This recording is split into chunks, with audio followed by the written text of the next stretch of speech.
জুলাই ঐক্য এখন একেবারে প্রকাশ্যে সংঘর্ষের দিকে এগিয়ে যাচ্ছে। জুলাই ঐক্যে ফাটল ধরেছিল অনেক আগেই এবং সেই ফাটলটা এখন তীব্র হয়ে সাংঘর্ষিক পরিস্থিতির দিকে যাচ্ছে, যেটা গত এক বছর আগে শেখ হাসিনার সরকার বিরোধী আন্দোলনকে প্রশ্নের মুখে ফেলবে বলেও অনেকে মনে করছেন। যে আন্দোলনে দেশের বেশিরভাগ মানুষ সমর্থন দিয়েছিল, সেই মানুষগুলোও ক্রমেই ভাবতে শুরু করেছে যে তাদের এই সমর্থন দেয়াটা অপাত্রে দান ছিল কিনা, ভুল জায়গায় ভুল নেতৃত্বে তারা সমর্থন দিয়েছিল কিনা। অনেকে যারা আওয়ামী লীগের ওপরে মোটামুটি দুর্বল কিংবা একটু মধ্যপন্থী, তারা অনেকে বলতে শুরু করেছেন যে তাহলে তো আগেই ভালো ছিল। ঘটনাটা একেবারে চরম পরিস্থিতির দিকে চলে যাচ্ছে। ঘটনার পরিক্রমায় আমরা এবার দেখতে পাচ্ছি এনসিপি নেতা, বহুভাবে আলোচিত এবং সমালোচিত সার্জিস আলম, তার বিরুদ্ধে মামলা হলো এবং সেই মামলাটা করল বিএনপি যখন এনসিপির বিরুদ্ধে এই ধরনের কার্যক্রমে গেল, তখন পরিস্থিতি কি ইঙ্গিত দেয় সেটা নিয়ে আলোচনা করব এই ভিডিওতে। থাকবেন পলিটিক্স টিভির নিয়মিত আয়োজনে।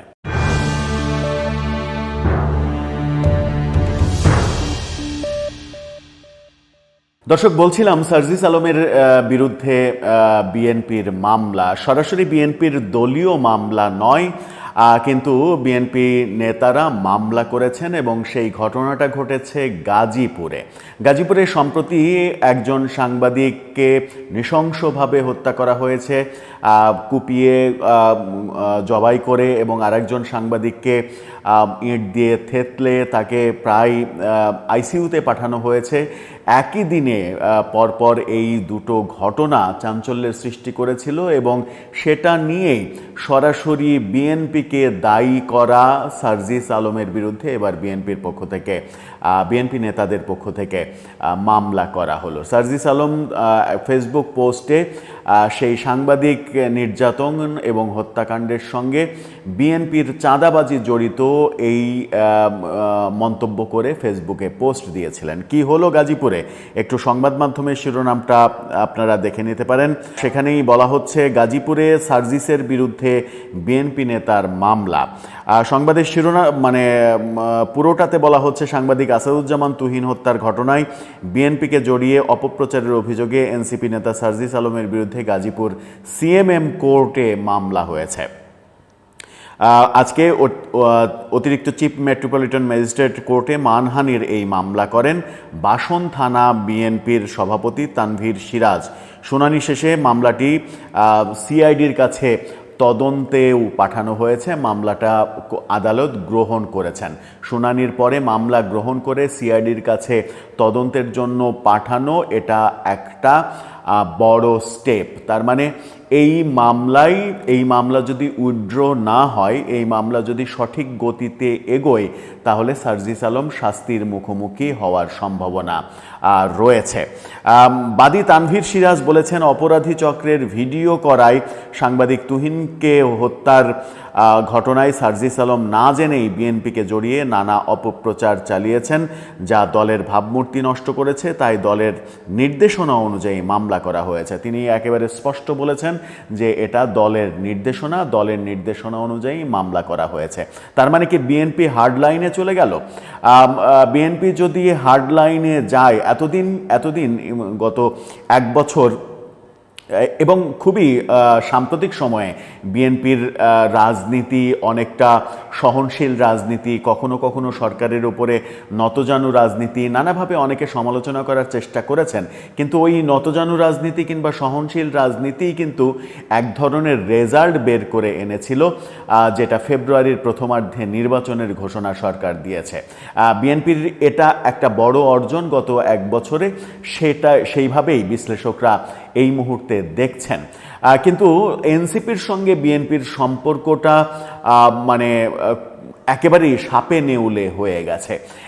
বিএনপির বিভিন্ন নেতা সম্পর্কে এনসিপি নেতাদের ধৃষ্টতাপূর্ণ ঔদ্ধত্যপূর্ণ বিভিন্ন সময়ে মন্তব্য, এমনকি বিএনপির প্রতিষ্ঠাতা প্রেসিডেন্ট জিয়াউর রহমান সম্পর্কে বাজে মন্তব্য, ঢাকা বিশ্ববিদ্যালয়ে বিএনপি এবং বিএনপির নেতাদের সরাসরি বিএনপির চেয়ারপারসনকে কেন্দ্র করে নাম করে বিএনপির ভারপ্রাপ্ত চেয়ারম্যান তারেক রহমানের নাম করে টিনের চালে কাউয়া এই ধরনের স্লোগান দেওয়ার ঘটনাও আমরা দেখেছি, যেখানে এনসিপি এবং বৈষম্য বিরোধী আন্দোলনের নেতাদের এক ধরনের ইন্ধন রয়েছে, তাদের কর্মীদের অংশগ্রহণ রয়েছে, এই অভিযোগগুলো আমরা শুনছিলাম। কক্সবাজারে বিএনপি নেতা সালাউদ্দিন আহমেদকে গডফাদার বলে কক্সবাজারে তাড়াও খেয়েছিল এনসিপি, তারা পরবর্তীতে সমাবেশও করতে পারেনি।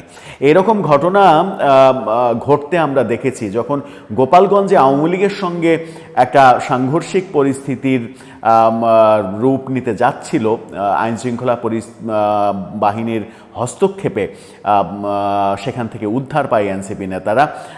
সেই পরিস্থিতির পরে বিএনপি নেতাদের অনেককেই বলতে শুনেছি যে আওয়ামী লীগের বিরুদ্ধে যে ধরনের প্রোপাগান্ডা করা হচ্ছে, মানে গোপালগঞ্জে গিয়ে যে মুজিববাদ ধ্বংস, মুজিববাদের কবর রচনা করা, গোপালগঞ্জে আমরা আজকে প্রমাণ করলাম মুজিববাদের কবর রচনা করেছি আমরা, এই ধরনের ঔদ্ধত্যপূর্ণ বক্তব্য, এই জাতীয় বক্তব্য যদি বিএনপি সম্পর্কে দেয়া হয় তাহলে এনসিপির কেউই সারা বাংলাদেশে কোনো প্রান্তেই জায়গা পাবে না, এরকম আলোচনা তারা করার চেষ্টা করেছেন, অনেকে সামাজিক যোগাযোগ মাধ্যমে লেখারও চেষ্টা করেছেন।